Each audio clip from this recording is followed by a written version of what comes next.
Okay, so continuing on with question 3, we've just drawn the plot from the data from table 1 in the previous question. And this question is now asking us to, according to your graph, when does the reaction stop? Now, obviously, this is going to be given by the point at which the line first goes horizontal. And so we had that at approximately 240 seconds. And we also knew that from the results table as well, because we had 3 results, if you remember, at all 18.0 centimeters cubed of gas. So if when the point goes to, first of all, go into a horizontal section, and then obviously you would read off your value at 240 seconds. Again, you could use a table as well, but the question has asked us specifically to use the graph, so it's always helpful to have annotated your graph during that question.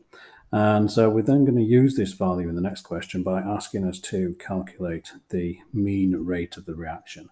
And for this, what you're going to need to do is sometimes look at the units, because the units here are centimeters cubed, essentially per second. So what that's telling us is that there is a calculation involved, which is going to take the volume in centimeters cubed and divide that by the time in seconds. And so for the mean rate of reaction, we know that's when the experiment has finished at 240 seconds. And we know that that gave us 18.0 centimeters cubed in that 240 seconds, which you can calculate as a value and gives you an answer of 0.075 centimeters cubed per second.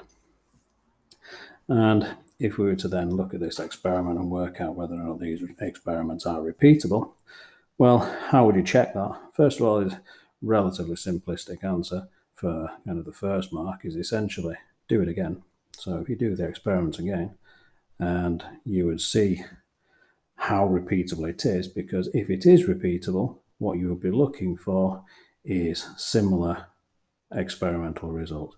So you'll be looking for answers which are grouped around similar values.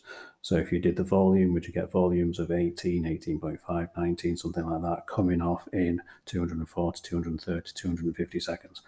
If you had values which were wildly different, so anomalous to a more consistent set of data, then you could look at that experiment and work out that it wasn't a repeatable set of data or a repeatable experiment fundamentally.